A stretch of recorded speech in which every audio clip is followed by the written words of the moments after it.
My channel. आज हम पढ़ने वाले हैं सामान्य गणित, जनरल मैथमेटिक्स में। आज हम पढ़ेंगे संख्या पद्धति के बारे में। नंबर सिस्टम के कुछ हम क्वेश्चन पढ़ेंगे इसमें। सबसे पहले पढ़ेंगे संख्या पद्धति के कुछ महत्वपूर्ण सूत्र। महत्वपूर्ण सूत्र पहला है जो कि होता है भागफल से संबंधित है, जो होता है भाज्य बराबर होता है भाजक गुणित भागफल प्लस शेषफल के बराबर होता है। भाज्य बराबर भाजक गुणित भागफल प्लस शेषफल, ये एक सूत्र होता है। इससे हम संख्या पद्धति के क्वेश्चन बना सकते हैं। नेक्स्ट होता है n प्राकृतिक संख्याओं का योगफल। अगर हमको n प्राकृतिक संख्याओं का योगफल निकालना हो तो इसके लिए हम फार्मूला हो जाएगा n+1/2 के बराबर होता है। प्रथम n प्राकृतिक संख्याओं के वर्गों का योग अगर निकालना हो तो इसके लिए होता है n+1 इंटू 2n+1/6 के बराबर होता है प्रथम n प्राकृतिक वर्गों का योग। प्रथम n प्राकृतिक संख्याओं के घनों का योग जो होता है वो होता है n+1/2 का होल स्क्वायर होता है। ये प्रथम n प्राकृतिक सम संख्याओं का योगफल होता है n+1 के बराबर। प्रथम n प्राकृतिक विषम संख्याओं का योगफल होता है n² के बराबर। यदि a, b व c समांतर श्रेणी में हो तो 2b बराबर a+c समांतर श्रेणी का nवां पद होता है tn = a+n-1 इंटू d के बराबर, जो कि n होता है nवां पद। n बराबर होता है nवां पद, जो भी पद दिया हो वो हम रख सकते हैं। नेक्स्ट है समांतर श्रेणी के n पदों का योगफल जो होता है वो होता है फार्मूला ये Sn बराबर n/2 2a + n-1 into D के बराबर, जहाँ पर a होता है प्रथम पद, d होता है सर्वांतर और n होता है कुल पदों की संख्या। किसी गुणनखंड के अंत में शून्यों की संख्या ज्ञात करना हो अगर तो दिए गए व्यंजक में 2m इंटू 5n के रूप में व्यक्त कर सकते हैं। हम इसमें 2m रख सकते हैं, 2/5n कर सकते हैं, इसके रूप में व्यक्त कर सकते हैं। इन गुणनफलों के शून्यों की संख्या n यदि n m हो और अगर यदि m n हो तो एकमात्र सम अभाज्य संख्या 2 होगी। अब इसके हम कुछ उदाहरण करेंगे, कुछ क्वेश्चन बनाएंगे। तो क्वेश्चन देखेंगे हम इसमें। सबसे पहले हमारे पास एक क्वेश्चन दिया हुआ है।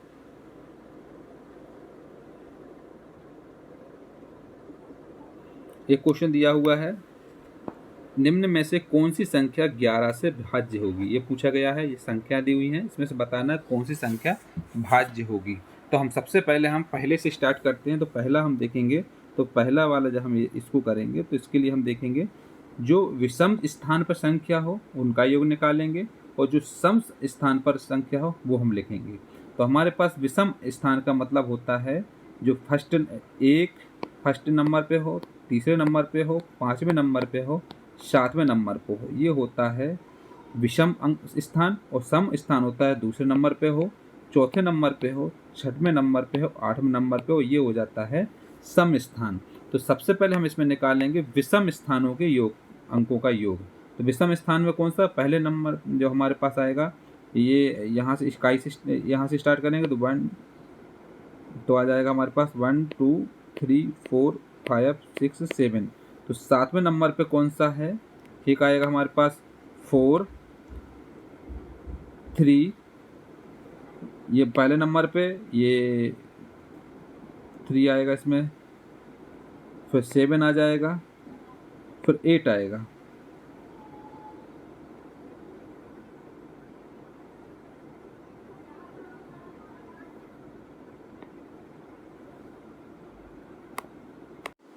पहले नंबर पर 4 है तो 4 आ गया, फिर इसमें तीसरे नंबर पर 3 है, 3 आ जाएगा, और फिर 5वें नंबर पर 7 है तो ये आ जाएगा, फिर इसमें 7वें नंबर पर 8 है तो ये आ जाएगा। तो 1 3 5 7 ये सब विषम स्थान होते हैं। तो विषम स्थानों का योग करेंगे तो ये 22 आ जाएगा। सम स्थान मतलब हो जाएगा क्या, 2 हो जाएगा। सम स्थान जो आएगा इसमें ये आ जाएगा 2 4 6, ये आ जाएंगे सम स्थान। तो ये कौन कौन से होते हैं सम स्थान, कौन से, दूसरे नंबर पर कौन सा 8 तो 8 लिख देंगे। फिर है चौथे नंबर पे क्या है 2, फिर +1 तो इसको हम करेंगे 11 आ जाएगा जोड़।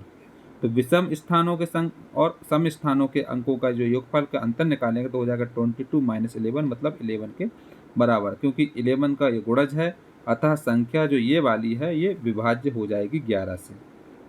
नेक्स्ट क्वेश्चन, अगला क्वेश्चन है यदि 37 स्टार 3 7 से भाज्य हो तो स्टार के स्थान पर क्या आएगा। तो यदि स्टार के स्थान पर 7 रख दें, 7 से विभाज्य हो, तो हमारे पास 3 7 7 3 लिख सकते हैं, इसमें हम 7 आ जाएगा यहाँ पर, तो हम ये 7 से विभाज्य हो जाएगी। अगला क्वेश्चन है ये वाला क्वेश्चन, अगला 1 माइनस 1/3 1 माइनस 1/4 1 माइनस 1/5 से 1 माइनस 1/20 का मान क्या होगा। तो इसके लिए हम करेंगे तो 1 माइनस 1/3 1 माइनस 1/4 1 माइनस 1/5 1 माइनस 1/20, इसको इस तरीके से लिख लेंगे क्वेश्चन को। इसके बाद इसको सॉल्व करें, जब हम इसको सॉल्व करेंगे तो हम इसको लिख सकते हैं ये 2/3, इसको सॉल्व करेंगे तो लिख सकते हैं 4/3, इसको सॉल्व कर सकते लिख सकते हैं 4/5, और इसको सॉल्व करेंगे तो लिख सकते हैं 19/20। तो इस टाइप से हम इसको लिख सकते हैं। कैसे कर सकते हैं, अगर हम 1 माइनस 1/3 को सॉल्व करते हैं तो 3 इसमें एलसीएम आ जाता है, इसका करते 3 माइनस 1 मतलब 2/3 के बराबर आ जाता है। इस टाइप से हम इसमें सभी को सॉल्व करते हैं, इसको करेंगे, इसको करेंगे और इसको करेंगे। जब हम 1 माइनस 1/3 को सॉल्व करेंगे तो इसके बराबर 2/3 आ जाएगा, 1 माइनस 1/4 को करेंगे तो 3/4 आ जाएगा, 1 माइनस 1/5 करेंगे तो 4/5 आ जाएगा, और 1 माइनस 1/20 करेंगे तो 19/20 लिख सकते हैं। तो इसको हम लिखेंगे तो ये जो आएगा हमारे पास कितना आ रहा है, यही हमारे पास आ जाएगा 2/20 के बराबर, जिसको हम 1/20 लिख सकते हैं। अगला क्वेश्चन है दो क्रमागत सम संख्याओं का योग क्या होगा जिनके वर्गों का अंतर 84 है। क्वेश्चन दिया है दो क्रमागत सम संख्याओं का योग क्या होगा जिनके वर्गों का अंतर 84। माना कि दो क्रमागत सम संख्याएं हैं 2x व 2x प्लस 2 के बराबर हैं, तो हम इसमें क्या है दोनों के वर्गों का अंतर निकालेंगे। तो क्या हो जाएगा, प्रश्न के अनुसार दिया हुआ है वर्गों का अंतर, तो 2x प्लस 2 का होल स्क्वायर माइनस 2x का स्क्वायर इक्वल टू 84 है, दोनों के वर्गों का अंतर ये दिया हुआ है। तो उसके लिए हम करेंगे सॉल्व, तो इसको हम अगर सॉल्व करें तो हमारे पास ये चीज़ आ जाएगी 4x square plus 4 plus 8x, और इसको हम सॉल्व करेंगे तो आ जाएगा 4x स्क्वायर के बराबर माइनस 84। इसको हम जब सॉल्व करेंगे तो आ जाएगा 4 प्लस 8x इक्वल टू 84, तो 8x इक्वल हो जाएगा 84 माइनस 4, तो 8x इक्वल टू 80, तो x बराबर आ जाएगा 10। तो जो संख्या है वो आ जाएगा 10 को अगर हम इसको इसमें फॉर्म में करेंगे तो आ जाएगा 2 इंटू 10 करेंगे तो 20 आ जाएगा, दूसरी आ जाएगी 22, तो संख्याएं आ जाएंगी 20 और 22। अगला क्वेश्चन है 4508 के समीप कौन सी संख्या है जो 21 से पूर्ण विभक्त हो।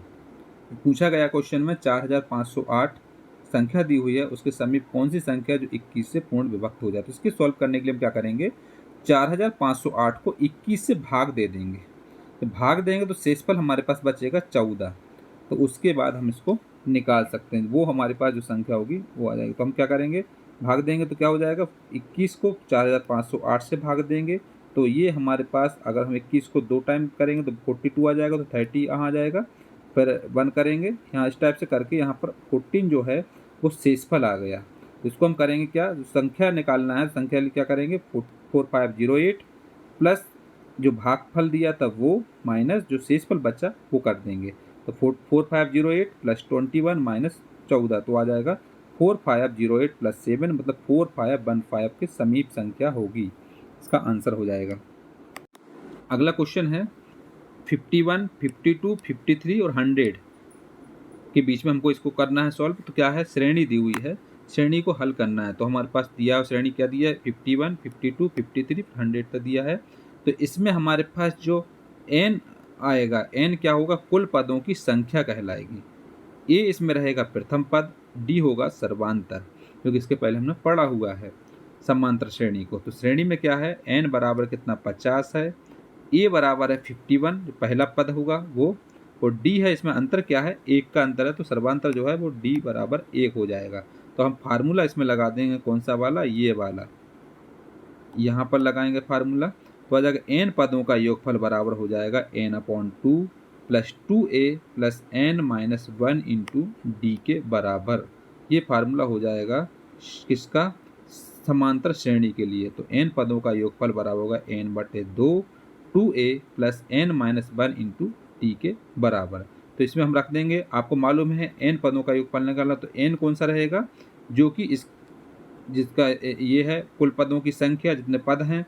तो 51 से लेकर 100 तक कितने 50 पद हैं, तो n बराबर 50 हैं। प्रथम पद कौन सा है, प्रथम पद जो है वो 51 पहला वाला पद होगा, वो प्रथम पद होगा a बराबर। डी होता है इसमें सर्वांतर, मतलब इसके बीच में अंतर है, कितने का है, एक एक का अंतर है। 51, 52, 53, 54 इस टाइप से आएगा, तो इसमें हमारे पास एक का अंतर है, तो सर्वांतर डी बराबर 1 आ जाएगा। तो हम फार्मूला लगाएंगे ये वाला, n/2 2a plus n-1 into D के बराबर। तो n रख देंगे यहाँ पर 50/2, 2 इंटू 51 प्लस 50-1 इंटू 1। इसको जब हम सॉल्व करेंगे तो आ जाएगा 25 इंटू 151, तो 3775 आंसर आ जाएगा इसका। अगला क्वेश्चन है 11 square plus 12 square plus 13 square plus यहाँ तक 20 स्क्वायर, इसका आंसर निकालना है। तो n प्राकृतिक संख्याओं के वर्गों का योगफल अगर निकालना हो, तो वर्गों का योगफल का भी हमने फार्मूला पढ़ा हुआ है, हमने पहले करा हुआ इसमें। तो ये होता है इसका फार्मूला, क्या होता है, n into n plus 1 2n plus 1/6 के बराबर होता है n प्राकृतिक संख्याओं के वर्गों का योगफल।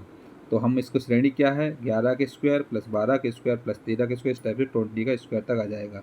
तो हम इसमें 1 और 1 का हम क्या कर देंगे, तो इसमें हमारे पास पहला हम लिख देंगे ये वाला, फिर दूसरा लिख देंगे ये वाला। तो इसमें करेंगे 1 का स्क्वायर 20 का स्क्वायर तक, या 1 का इसको माइनस 1 का स्क्वायर यहाँ आ जाएगा। तो जो हमारे पास आ जाएगा क्या, n कितना है, नंबर पद कितने 20 हैं, तो 20 रख देंगे, तो n और ये आ जाएगा n बराबर कितने 20 हैं, 20 पद हैं इसमें। तो n 20 प्लस 1 40 प्लस 1/6 के बराबर, क्योंकि ये फार्मूला लगाएंगे तो आ जाएगा। यहाँ पर n पद जो है वो 10 हैं, इसमें 20 थे, यहाँ पर 10 हैं, तो 10 n इक्वल टू 10 रख देंगे यहाँ पर, तो आ जाएगा 10 प्लस 1 20 प्लस 1/6। तो इसको हम सॉल्व करेंगे तो आ जाएगा इसमें 2870 माइनस 385, तो आ जाएगा 2485 के बराबर। नेक्स्ट है सरल करना है, क्वेश्चन दिया हुआ ये वाला 743 into 743 into 743 plus 257 into 257 into 257, नीचे है 743 into 743 minus 743 into 257 plus 257 into 257। इसको सॉल्व करना है। तो इसको सॉल्व करने के लिए क्या करेंगे, हम ये जो 3 टाइम दिया तो इसको हम 3 के लिख देंगे। तो 743 का बेस टू क्यू, तो इसको ये 3 टाइम्स दिया हुआ तो इसको 257 बेस टू क्यू लिख देंगे। नीचे स्क्वायर में दिया है तो 743 का स्क्वायर लिख देंगे, यहाँ पर ये आ जाएगा मल्टीप्लाई में, तो ये जो करता हूँ, और ये आ जाएगा 257 का स्क्वायर।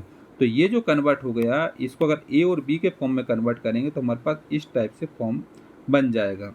एक आ गया a cube plus b cube upon a square plus a b minus a b plus b square के फॉर्म में। क्योंकि आपको मालूम है a cube plus b cube बराबर फार्मूला होता है वो होता है ये a plus b a square minus a b plus b square. इसको जब हम सॉल्व करेंगे तो इसको हम फार्मूला लगा देंगे, तो इसमें हमारे पास बचेगा, ये कैंसिल हो जाएगा, तो बचेगा ए प्लस बी। तो ए बराबर 743, बी बराबर 257, तो आ जाएगा 743 प्लस 257 1000, इसका आंसर आ जाएगा। अगला क्वेश्चन है 3100 में कौन सी छोटी से छोटी संख्या घटाई जाए कि शेष बची संख्या 17 से पूर्णतः विभक्त हो जाए। तो 31 को 17 से भाग देने पर शेषफल क्या बचेगा, 6 बचेगा। तो वो घटाई जाने वाली संख्या कौन सी होगी, 6 होगी। तो हम क्या करेंगे, 17 से 31 में भाग दे देंगे। इसको भाग देंगे तो हमारे पास 6 इसमें शेषफल बचेगा। जो 6 शेषफल बचेगा वो इसमें संख्या हो जाएगी। वो संख्या कौन सी हो जाएगी, 6 हो जाएगी। तो ये क्वेश्चन इस टाइप से करना है। नेक्स्ट क्वेश्चन है 7/65 इंटू 6/41 इंटू 3/57 में इकाई अंक क्या होगा। तो 7/65 का इकाई अंक जो रहेगा वो हम क्या लिख सकते हैं, 7/4 इंटू 16 इंटू 7 लिख सकते हैं, क्यों 16 चौको 64 और एक हम इसमें तो 65 के बराबर, इसको इस टाइप में कन्वर्ट कर सकते हैं।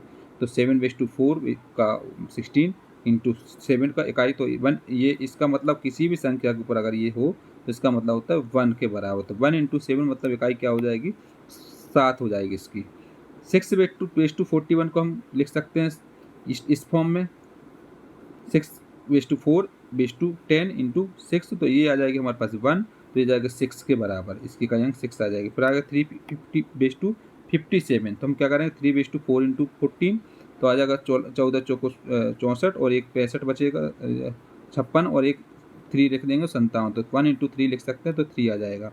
तो इकाई अंक निकालना हो तो इसके लिए हम से इसका ये और ये मल्टीप्लाई में लिख देंगे, तो 7 इंटू 6 इंटू 3 का इकाई अंक 126 आ जाएगा, तो 6 इसका इकाई अंक कहलाएगा।